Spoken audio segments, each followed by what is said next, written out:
దేవునికి స్తోత్రం కలుగును గాక. Praise the lord. హల్లెలూయా. దేవుని పరిశుద్ధ నామమునకు స్తుతి కలుగును గాక. ఈ సమయంలో మరొకసారి మా యొక్క సియోను జీవము గల క్రీస్తు సువార్త పరిచర్యలకు మిమ్మల్ని అందరినీ ప్రేమపూర్వకంగా ఆహ్వానిస్తూ ఉన్నాం. దేవుడు మిమ్మును మీ కుటుంబాలను ఆశీర్వదించునుగాక. మీరందరూ కూడా ఆరోగ్యకరముగాను దీవెనకరముగాను దేవునికి సమీపముగాను ఆశీర్వాదకరముగా ఉన్నారని మిమ్మల్ని బట్టు దేవుని స్తుతిస్తూ ఉన్నాం. దేవుడు మిమ్మను మీ కుటుంబాలను ఆశీర్వదించునుగాక. ఆమేన్.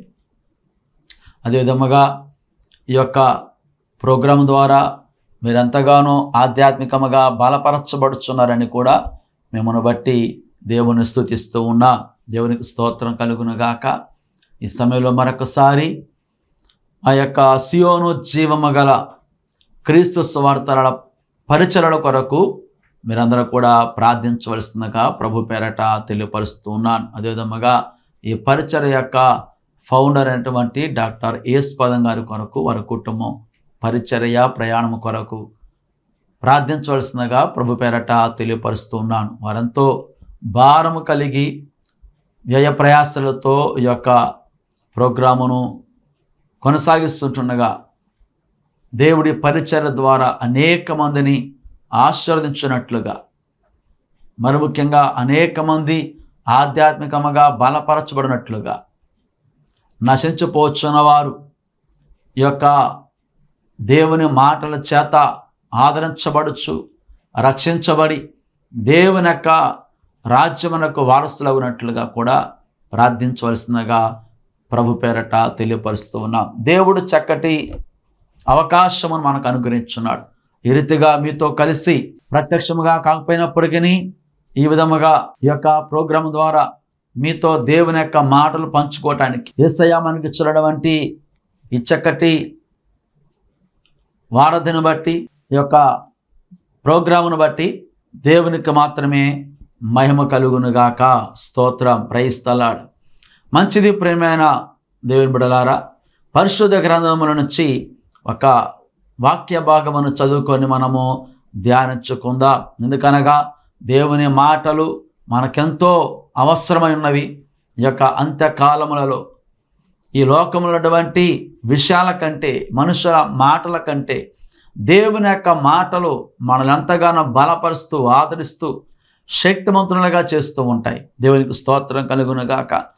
చూడండి, మీ యొక్క పరిశుద్ధ గ్రంథం ఉన్నట్లయితే అట్టి గ్రంథమును తెరచి నెహెమ్యా గ్రంథము 1వ అధ్యాయము 5వ వచనమును నేను చదువుతూ ఉంటుండగా మీరు కూడా మీ యొద్ద ఉన్నటువంటి గ్రంథమును తెరచి ఆ మాటలు చదవలసిందిగా ప్రభు పేరట తెలియపరుస్తూ ఉన్నాను.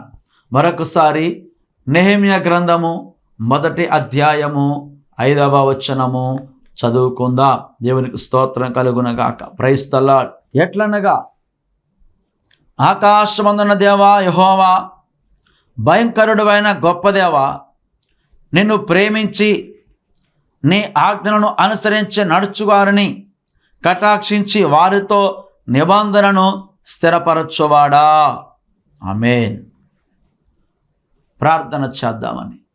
కృపగలన మా ప్రభువా, సర్వోన్నతురానికి స్తుతులు చెల్లిస్తూ ఉన్నా తండ్రి. ఈ సమయంలో మేము చదివినటువంటి వాక్య భాగాన్ని బట్టి మీ నామాన్ని స్తుతిస్తూ ఉన్నా తండ్రి. దేవా, ఈ వాక్యములు మరొకసారి మాతో మాట్లాడి మమ్మల్ని తృప్తిపరచండి, స్థిరపరచండి, దర్శించండి, కృప దయచేయండి.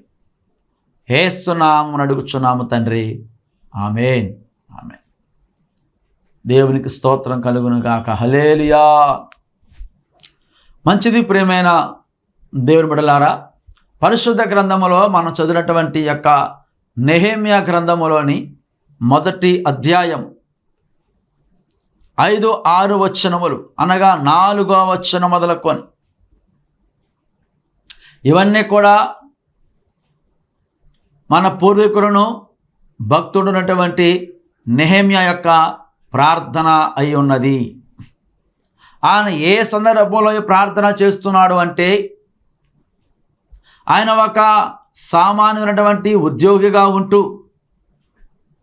రాజుగారి వద్ద గిన్నె అందించేవాడిగా ఉంటూ తన స్వదేశమగు యెరూషలేమును గూర్చి, అక్కడ జరిగినటువంటి ప్రమాదమును గురించి వింటూ, అనగా యెరూషలేమును గురించి వింటూ ఆ యెరూషలేమునటువంటి ప్రాకారము పడద్రోయబడుటను, దాని గుమ్మములు అగ్నిచేత కాల్చబడునుట అనే విషయాలను ఆయన ఎప్పుడైతే విని ఉన్నాడో వెంటనే ఆయన కూర్చొని ఏడుస్తున్నట్లుగా దేవుని యొక్క వాక్యములు మనం చూస్తున్నాం.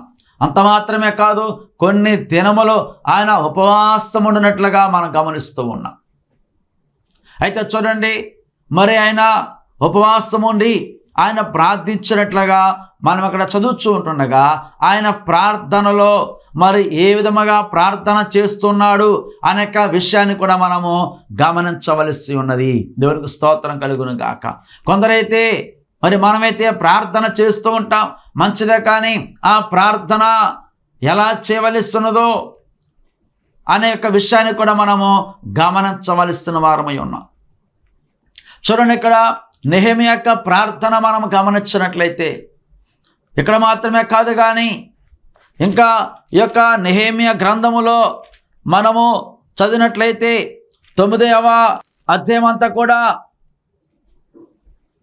ఆయన మన యొక్క పితరుల గురించి తన ప్రార్థనలో దేవుడు చేసినటువంటి కార్యములన్నీ కూడా వివరిస్తూ ఉన్నాడు. కాబట్టి ఇక్కడ ఆయన ఏమని ప్రార్థన చేస్తున్నాడు అంటే, ఎట్లనగా ఆకాశమందున దేవా యెహోవా, భయంకరుడైన గొప్ప దేవా, నిన్ను ప్రేమించి నీ ఆజ్ఞలను అనుసరించి నడుచువారిని కటాక్షించి వారితో నిబంధనను స్థిరపరచువాడా అని ఆయన ప్రార్థన చేస్తూ ఉన్నాడు. చూడండి ప్రియమైన దేవుని బిడ్డలారా, మరి యొక్క ప్రార్థన యొక్క ప్రాముఖ్యత ఏమిటి అని మనం అనుకొనవచ్చును. కానీ ఆయన ఇక్కడ ఏమని ప్రార్థన చేస్తున్నాడంటే, దేవుణ్ణి ఘనపరుస్తూ ఉన్నాడు, దేవుణ్ణి హెచ్చిస్తూ ఉన్నాడు, దేవుణ్ణి మహిమపరుస్తూ ఉన్నాడు. ఆయన శక్తిని, ఆయన సామర్థ్యమును ఆయన వివరిస్తూ ఉన్నాడు. అసలు ఆయన ఏమై ఉన్నాడో అనేక విషయాన్ని ఇక్కడ వర్ణిస్తూ ఉన్నాడు. దేవునికి స్తోత్రం కలుగును గాక. ప్రార్థన చేస్తే మనము కూడా ప్రార్థన చేస్తుంటాము, కానీ ప్రార్థన ప్రారంభించటము ఎలా ప్రారంభిస్తూ ఉంటామంటే, మనకున్నటువంటి అవసరతలన్నీ కూడా, మన యొక్క సమస్యలన్నీ కూడా ఒక సరుకుల చిట్టావలే దేవుని ఎదుట మనం చదువుతూనే ఉంటూ ఉంటాం. దానికంటే ప్రాముఖ్యముగా దేవుని మనము ఘనపరచవలసినది. దేవునికి స్తోత్రం కలుగును గాక. ప్రైజ్ ది లార్డ్, హల్లెలూయా. కాబట్టి చూడండి పిల్లారా, ఇక్కడ ఆయన ప్రార్థనలు మనం గమనించినట్లయితే దేవుణ్ణి ఘనపరుస్తూ ఉన్నాడు. అని అంటున్నాడు కదా, ఆకాశమందున దేవా యెహోవా. కాబట్టి మన దేవుడు ఎక్కడ ఉన్నాడు, ఆయన ఏమై ఉన్నాడు అని మనం ఆలోచన చేస్తున్నట్లయితే ఆకాశమందు ఉంటాం అన్నాడు మన దేవుడు. అందుకే అన్నాడు కదా, ఆకాశము నా సింహాసనము, భూమి నా యొక్క పాదపీఠమై ఉన్నది. ఇంకా మనం గమనించినట్లయితే, భయంకరుడైన గొప్ప దేవా, నిన్ను ప్రేమించి నీ ఆజ్ఞలను అనుసరించి నడుచువారిని కటాక్షించి వారితో నిబంధనను స్థిరపరచువాడా. దేవుణ్ణి ఆయన ఘనపరుస్తూ ఉన్నాడు. మనము కూడా చూడండి, ఒక వ్యక్తి తనకు అవసరమైనప్పుడు మరొక వ్యక్తిని యొక్క సహాయం అడగాలంటే ఆయన వెంటనే అడగడం కాదు, కానీ ఈ లోకంలో మనం గమనించినట్లయితే ఆ సహాయమును ఆర్జించే వ్యక్తి, సహాయం చేసే వ్యక్తిని ముందుగా ఆయనను పొగడుతున్నట్టు మనం గమనిస్తూ ఉంటాం. అప్పుడు ఆ పొగడ్తలకు వారు ఉపయోగిపోయి వారు కావలసిన సహాయం చేస్తూ ఉంటారు. కాబట్టి మనుషులను కాదు, కానీ మనం దేవుని ఘనపరచవలసిన వారమైన మన దేవుడు కూడా ఆయన యొక్క స్థితి ఏమైనదో, ఆయన ఏమై ఉన్నాడో, ఆయన శక్తి ఏంటో, ఆయన గొప్పతనం ఏంటో, ఆయన బలం ఏంటో మనము వివరిస్తూ ఉండాలి. ఎప్పుడైతే దేవుని మనం ఘనపరుస్తున్నామో, ఆయన శక్తి సామర్థ్యాల గురించి మనము వివరిస్తూ ఉంటుంటామో, అప్పుడే సాతానుడు మన దగ్గర నుంచి పారిపోవాడై ఉన్నాడు. దేవునికి స్తోత్రం కలుగును గాక. అందుకని యేసయ్య అన్నాడు కదా, ఇదిగో దుష్టుడు తరమకుండానే మీ వద్ద నుంచి పారిపోనని ప్రభు సెలవిస్తా ఉన్నాడు. ఎందుకనగా మన దేవుని యొక్క నామమును ఉచ్చరించినప్పుడు, మన దేవుని యొక్క శక్తిని వివరిస్తున్నప్పుడు, మన దేవుని యొక్క సామర్థ్యం గురించి వర్ణిస్తున్నప్పుడు సైతం కూడా సాతానుడు తట్టుకోలేక పారిపోతూ ఉంటాము అంటాడు. కాబట్టి అలాంటి గొప్ప ఆధిక్యత యేసయ్య మనకు అనుగ్రహించిన వాడు ఉన్నాడు.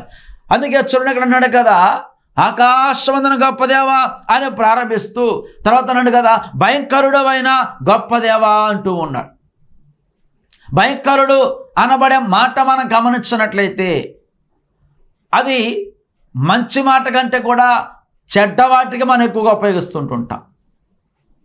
ఒక వ్యక్తి చెడ్డవాడైనప్పుడు మన యొక్క స్నేహితులు చెప్తూ ఉంటామంటే, ఇదిగో ఆ వ్యక్తి భయంకరమైన వ్యక్తి, అనగా ప్రమాదకరమైన వ్యక్తి, కాబట్టి ఆ వ్యక్తితో సహవాసం చేయవద్దని చెప్తూ ఉంటుంటాం. కాబట్టి ఇక్కడ దేవుని విషయంలో కూడా మరి నెహెమ్యా చెప్పుచున్నట్టు యొక్క మాట ఇది సబబేనా అని మనం ఆలోచన చేస్తున్నట్లయితే ఆయన నిజముగానే భయంకరుడైన వాడుగా ఉంటూ ఉన్నాడు.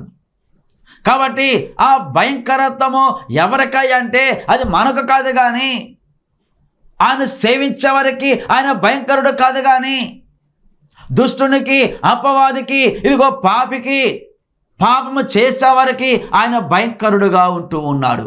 దేవుడికి స్తోత్రం కలుగును గాక. అందుకే చూడండి, ఉదాహరణగా మనం గమనించినట్లయితే అపోస్తలుడైన పౌలు రోమీయులకు రాసిన పత్రిక 13వ అధ్యాయము 3వ వచనం నుంచి 4వ వచనం వరకు మనం చదివినట్లయితే ఇక్కడ అంటున్నాడు కదా, పౌలు గారు చక్కగా వివరిస్తూ ఉన్నాడు. రోమపత్రిక 13వ అధ్యాయము మనం చదివినట్లయితే ఇక్కడ అన్నాడు కదా, ప్రతివాడును పై అధికారులకు లోబడి ఉండవలను, ఏలయనగా దేవుని వలన కలిగినది తప్ప మరి ఏ అధికారమును లేదు, ఉన్న అధికారములు దేవుని వలననే నియమింపబడి ఉన్నవి. కాబట్టి అధికారమును ఎదిరించేవాడు దేవుని నియమమును ఎదిరించుచున్నాడు. ఎదిరించేవారు తమ మీదకి తామే శిక్ష తెచ్చుకొందురు. ప్రభుత్వం చేయవారు చెడ్డ కార్యములకే కానీ మంచి కార్యములకు భయంకరులు కారు అంటూ ఉన్నాడు. దేవునికి స్తోత్రం కలుగును గాక.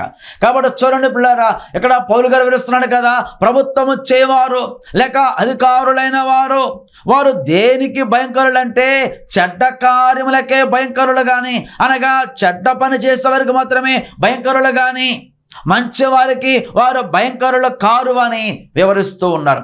వారికి నీకు మేలు కలుగుటకు అధికారులు దేవుని పరిచారకులు, వారికి భయపడక ఉన్న కోరితవా మేలు చేయము, అప్పుడు వారి చేత మెప్పు పొందుదువు. నీవు చెడ్డది చేసినట్లా భయపడము, వారు ఊరకయే ఖడ్గము ధరింపరు. దేవుడికి స్తోత్రం కలుగును గాక.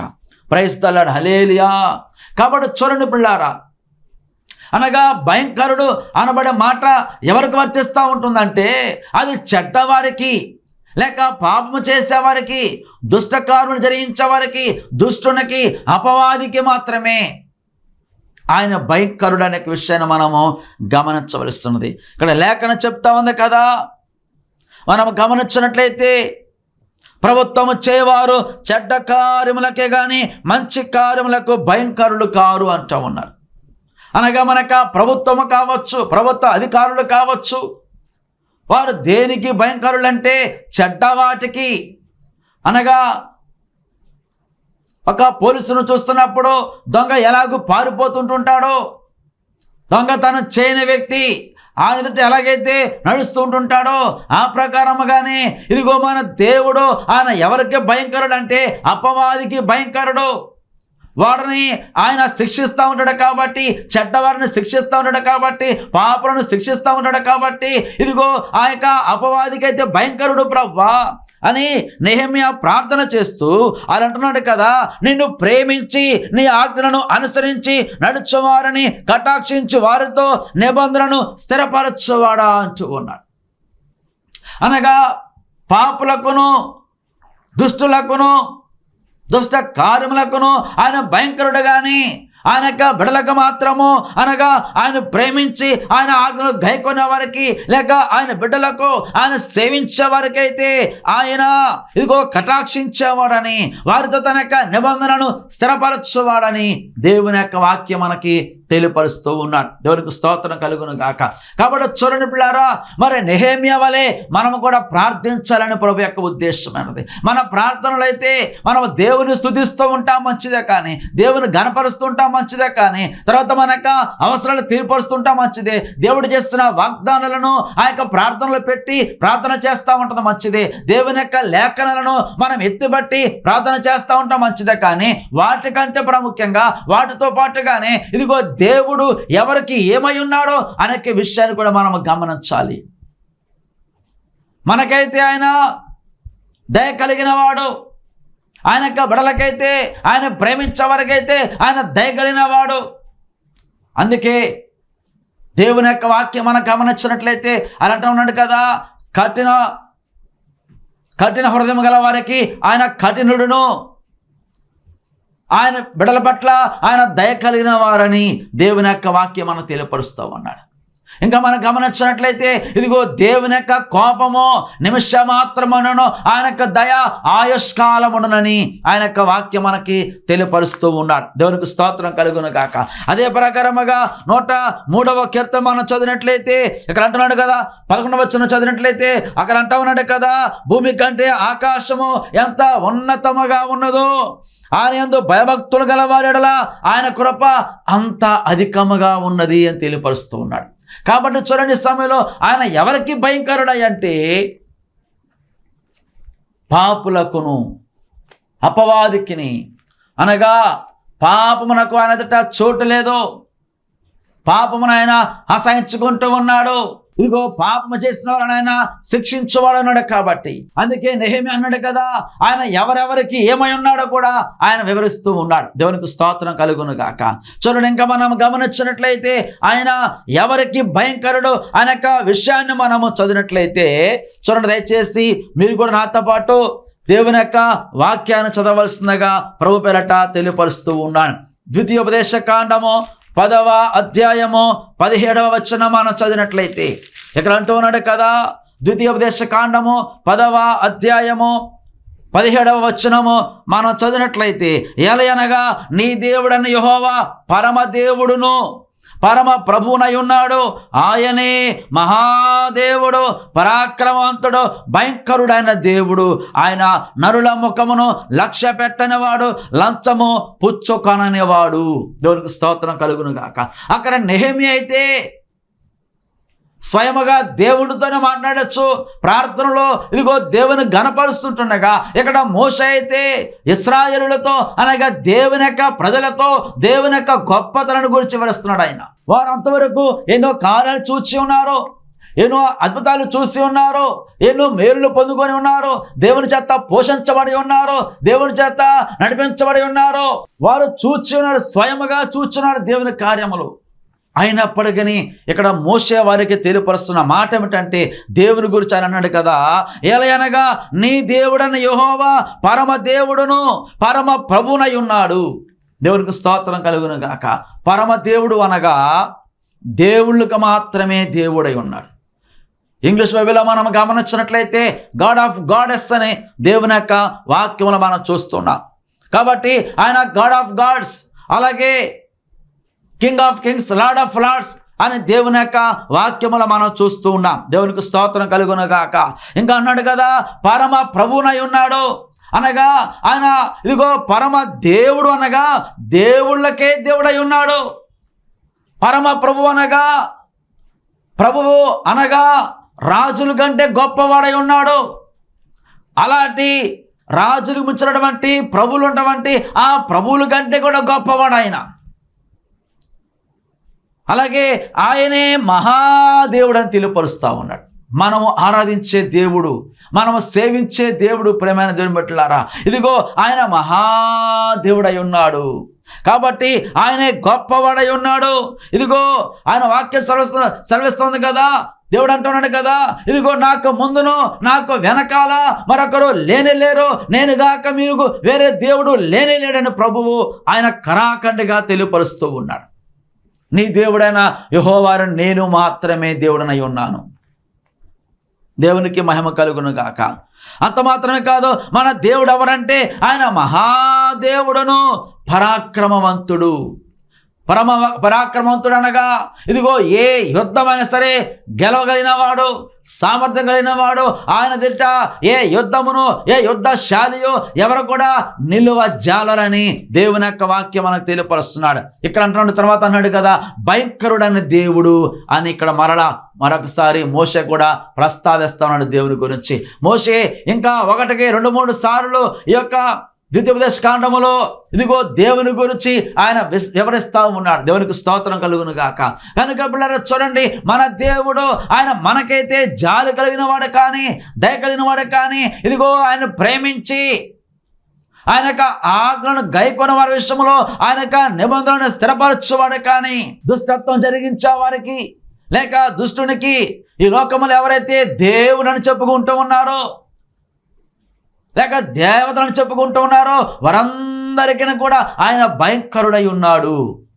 అందుకే ఆయన వాక్యం మనం గమనించినట్లయితే ఆయన యొక్క రాకడ సమయంలో ఈ లోకంలో ఉన్నటువంటి దేవతలన్నీ కూడా ఆయన ఎదుట వచ్చి ఇదిగో సాగిలు పడతా ఉంటాయని దేవుని యొక్క వాక్యం మనకు తెలియపరుస్తున్నాడు. అలాంటి దేవాతి దేవుడును, పరమ దేవుడును, పరమ ప్రభువును, పరాక్రమవంతుడును, భయంకరుడు గొప్ప దేవుని మనము ఆరాధిస్తున్నాం. కాబట్టి నేనెంతో ధన్యుడను అని మనము గ్రహించవలసిస్తున్నది. దేవునికి స్తోత్రం కలుగును గాక. ఈ లోకంలో నాకు ఏం కొదువైందా, ఏం తక్కువైందా, ఏం కొరతగా ఉంటుందా, ఇదిగో నేను అనుకున్న కార్యములు జరగలేదా, నాకు దేవుడు ఏం చేయలేదు అనేక విషయాలు మనము ఆలోచించడం కంటే కూడా ఎలాంటి దేవుని మనం కలిగి ఉన్నామో అన్నటువంటి విషయాన్ని బట్టి మనము సంతోషించాలని ఈ సమయంలో దేవుని యొక్క వాక్యం మనకి జ్ఞాపం చేస్తూ ఉన్నాడు. దేవునికి స్తోత్రం కలుగును గాక. ప్రైజ్ ద లార్డ్, హల్లెలూయా. అందుకే చూడండి, ఇంకా మనం గమనించినట్లయితే జెఫన్యా గ్రంథముల నుంచి 2వ అధ్యాయము 11వ వచనం చదివినట్లయితే ఇక్కడ అంటా ఉన్నాడు కదా, జెఫన్యా గ్రంథము 2వ అధ్యాయము 11వ వచనము చదివినట్లయితే జనముల ద్వీపములలో నివసించే వారందరూ తమ తమ స్థానముల నుండి తనకే నమస్కారము చేయనట్లు భూమిలోనున్న దేవతలను ఆయన నిర్మూలము చేయను. యెహోవా వారికి భయంకరుడుగా ఉండును. దేవునికి స్తోత్రం కలుగును గాక. ప్రైజ్ ద లార్డ్, హల్లెలూయా. కాబట్టి చూడండి పిల్లారా, ఆయన ఎవరికి భయంకరుడు అనే విషయాన్ని మనం గమనించవలసినది. ఇక్కడ అంటా ఉన్నాడు కదా, ఈ లోకములో ఎవరైతే భూమి మీద దేవతలను అనబడేవారు ఉంటున్నారో వారిని ఆయన నిర్మూలము చేయనంటూ ఉన్నాడు. వారికి ఆయన ఇదిగో అనగా యెహోవా వారికి భయంకరుడుగా ఉండును అని తెలియపరుస్తున్నాడు. కాబట్టి ఆ విషయాన్ని గ్రహించాడు ఇక్కడ నెహెమ్యా భక్తుడు. అందుకే ఆయన ప్రార్థన చేస్తున్నాడు కదా, ఏమనంటే ఆయన అంటున్నాడు కదా, ఆకాశమందున దేవా యెహోవా, భయంకరుడను గొప్ప దేవా అని దేవుణ్ణి గురించి ఆయన వివరిస్తూ ఉన్నాడు. నిజంగా ప్రియమైన దేవుని బిడ్డలారా, ఇదిగో మనము కలిగి ఉన్న దేవుణ్ణి మనము ఘనపరచడానికి మన భాష సరిపోదు, మనకి ఎన్ని నాలుగులున్నా సరిపోవు, ఇదిగో మన జ్ఞానం సరిపోదు, మనకు తత్వ జ్ఞానం సరిపోదు. ఈ లోకంలో ఎంతమంది మేధావులు ఉన్నప్పటికీ, ఎంత జ్ఞానులు ఉన్నప్పటికీ కూడా వారందరూ కలిసి ఎంతగా ఘనపరచినా, ఎంతగా వివరించినా మన దేవుని యొక్క గొప్పతనము ఎవరు కూడా వివరింపజాలరు అనేక విషయాన్ని మనము గమనించవలసి ఉన్నది. దేవునికి స్తోత్రం కలుగును గాక. అలాంటి మహాదేవుని కలిగి ఉన్నాం. కాబట్టి ఆయన సన్నిధిలో మనము భయభక్తులు కలిగి జీవించాలని, ఆయన సన్నిధిలో మనం ప్రార్థించి ఆయన ద్వారా మనం మేలును పొందుకోవాలని, ఆయన ద్వారా మన కార్యాలు చూడవాలని, ఆయన సన్నిధిలో మనం ప్రార్థించి ఇదిగో ఆయన ద్వారా అనేకటువంటి ఆశీర్వాదములు మనం పొందుకోవడానికి గొప్ప అవకాశము, గొప్ప ఆధిక్యత, ఎంతో మంచి ధన్యత యేసయ్య మనకి అనుగ్రహించి ఉన్నాడు. దేవునికి స్తోత్రం కలుగును గాక. మనం ఇంకా ప్రార్థించి దేవుని ద్వారా కార్యములు చూడలేకపోతా ఉన్నాము. మనం ఏమైతే కలిగి ఉంటున్నామో వాటిని బట్టి మాత్రమే మనము తృప్తి కలిగి ఉంటా ఉన్నాము. కానీ మనకి అదని కొదువైతే ఇదిగో వాటి విషయంలో మనము దుఃఖపడుతున్నాము. కానీ మన దేవుని దగ్గర ఎంతగా ప్రార్థన చేస్తుంటామో, ఎంతగా మొరపెడుతుంటామో, ఎంతగా మనము ప్రలాపిస్తుంటుంటామో, మనం చేసిన ప్రతి ఒక్క ప్రార్థనకు దేవుడు తప్పక ఆయన జవాబు అనుగ్రహించేవాడై ఉన్నాడు. నెహెమ్యా ఇలాగున ప్రార్థన చేసిన తర్వాత ఇదిగో తన దేశానికి వెళ్ళవలస్తున్నది.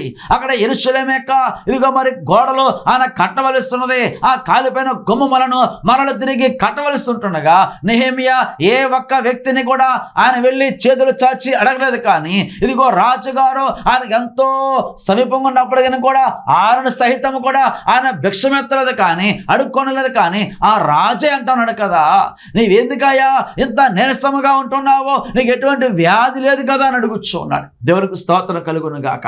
కారణం ఏంటంటే నెహెమ్యా చేసిన ప్రార్థనకు దేవుడు ఆ యొక్క రాజుగారిని ప్రేరేపిస్తా ఉన్నాడు. ఆ రాజు అంటా ఉన్నాడు కదా, ఇదిగో నీ యొక్క దేశానికి వెళ్ళడానికి, లేక ఇదిగో నీ యొక్క దేశం గురించినటువంటి సమాచారం ఉన్నావు కాబట్టి అక్కడికి వెళ్ళడానికి నీకు ఎంత కావలస్తున్నదో, ఎంత ధనము కావలస్తున్నదో, ఎంత సామాగ్రి కావలస్తున్నదో, ఎన్ని వాహనములు అనబడేటువంటి ఆ యొక్క గుర్రములు కావచ్చు, లేక జంతువులు కావచ్చు, నీకు ఎన్ని కావలస్తున్నదో, నీకు కావలసినటువంటి ఆ సెక్యూరిటీ కావచ్చు, సమస్తము కూడా నువ్వు తీసుకొని వెళ్ళవచ్చును. దేవునికి స్తోత్రం కలుగును గాక. ఆ రాజుగారి ద్వారా నెహెమ్యా ఒక సామాన్యునటువంటి ఉద్యోగస్తుడిగా ఉంటూ ఆ రాజుగారిని ఏమీ అడగకుండానే ఆ రాజే తనకి ఏమైతే కావాలో సమస్తం ఇచ్చినట్లుగా వాటితో ఆయన తన స్వదేశానికి అనగా యెరూషలేముకు వెళ్ళి అక్కడ పడిపోయినటువంటి ప్రాకారములను నిలబెట్టి ఉన్నాడు. దేవునికి స్తోత్రం కలుగును గాక.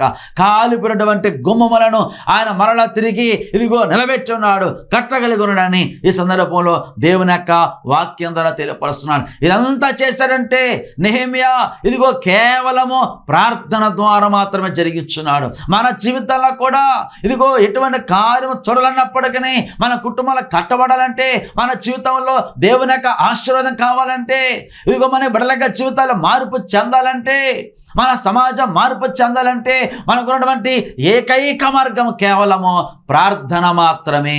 దేవునికి స్తోత్రం కలుగును గాక. అలాంటి ప్రార్థన ఇదిగో ఈనాడు నేను కూడా చేయాలని ఆ ప్రార్థన లేకపోవడాన్ని బట్టే ఈనాడు సమాజంలో అనేకమైనటువంటి దుర్వార్తలు మనం వింటూ ఉన్నాము. అనేకమైనటువంటి భయంకరమైన సంగతులు జరుగుతూ ఉన్నవి. అనేకమైనటువంటి జరగకూడని సంగతులు ఇదిగో జరుగుతూ ఉన్నాయి. కాబట్టి దేవునికి బిడలముగా ప్రార్థించే బాధ్యత లేక భారమును యేసయ్య మనపైన మోపి ఉన్నాడు. ఆనాడు నెహెమ్యా నాకెందుకులే అని కూర్చొని బాధపడి విడిచిపెట్టేస్తే, ఆనాడు నెహెమ్యా ప్రార్థన చేయకపోతే ఇదిగో నెహెమ్యా వెళ్ళి ఆ పడిపోయినటువంటి ప్రాకారం కట్టేవాడు కాదు, కాలిపోయిన గుమ్మములను మరల తిరిగి నిర్మించేవాడు కాదు, ఆ నెహెమ్యా అంత దేవుని పని జరిగించేవాడు కానే కాదు. కాబట్టి ఈ పని నాది కాదు, సేవకులదే, సేవకులే ప్రార్థించాలి, సేవకుల మీద భారం ఉన్నది అనుకోవడం కాదు. కానీ ప్రభువును నమ్మిన మనమందరం కూడా భారము కలిగిన వారమని దేవుని యొక్క వాక్యం మనకి తెలియపరుస్తాం. దేవునికి స్తోత్రం కలుగును గాక. అలాంటి భారభరితమైన హృదయం కలిగి నెహెమ్యా వలె ప్రార్థించాలని, నెహెమ్యా వలె ప్రార్థన చేయటం మాత్రం కాదు, కానీ మన జీవితంలో మరి మనం దేని కొరకు ప్రార్థించినప్పటికీ కూడా ఆ నెహెమ్యా ప్రార్థన వంటి ప్రార్థన, ఆయన ఎలాగైతే ఆకాశమందున దేవా, భయంకరుడైన గొప్ప దేవా అని దేవుణ్ణి కొనియాడుచున్నాడో, మనము కూడా మన దేవుని యొక్క గొప్పతనమును, ఆయన శక్తిని, ఆయన సామర్థ్యములను, ఆయన ఘనతను, ఆయన గొప్పతనమును, అసలు ఆయన ఏమై ఉన్నాడో, ఆయన ఎలాంటివాడో అవన్నీ కూడా మనము వివరిస్తూ ఉండాలని, ఆ వివరిస్తున్నప్పుడే లేక ఆయన ఘనపరుస్తున్నప్పుడే మన జీవితంలో కార్యాలు చూస్తూ ఉంటాము. అపవాది తప్పక వాడు ఓడిపోతూ ఉంటాడు. అట్టి కృప యేసయ్య మన జీవితంలో అనుగ్రహించి మీ కుటుంబాలను దేవుడు దీవెనకరముగా మార్చునుగాక. దేవుడి మాటలు దీవించునుగాక. ప్రార్థన చేత దయచేసి మీరు కూడా ప్రార్థనలు ఎక్కిపోయినట్లయితే, పరిశుద్ధుడా, ప్రేమగలన మా తండ్రి, కృపగలన మా ప్రభువా, సర్వశక్తిమంతుడా నీకు స్తుతులు చెల్లిస్తున్నాం. తండ్రి దేవా, నిజమైన ఆయన నెహెమ్యా వలె మా ప్రభువా మేము ప్రార్థించినట్లుగా మీరు మాకు నేర్పించండి, బోధించండి. యేసయ్య ఆకాశమందున గొప్ప దేవుడు, నాయన భయంకరుడైన గొప్ప దేవుడు మా ప్రభువా, దేవా మీరు పరమ దేవుడును పరమ ప్రభువునై ఉన్నావు తండ్రి, పరాక్రమంతుడు అన్నావు మా ప్రభువా. యేసయ్యా నీ ఘనతని గొప్పతనమును మేము గుర్తించలేకపోతున్నాం ఆయన. దేనితో మన్నించండి, కనికరించండి. ఈ రాత్రి మా ప్రభు ఈ సమయంలో ఎవరైతే తండ్రి నీ మాటలు వినున్నారో వారందరూ కూడా ప్రభువా ఇలాంటి ప్రార్థన చేసి మీ ద్వారా అనేకమైన కార్యాలు చూస్తున్నట్టుగా కృప దయచేయండి. మీరే మహిమ ఘనత ప్రభావాలు పొందుకోమని ఎందరైతే మాట్లాడిన వారందరూ కూడా మీరు దర్శించండి, దీవించండి, ఆశీర్వదించండి. యేసు పరిశుద్ధ నామమున అడుగుచున్నాము తండ్రి, ఆమేన్.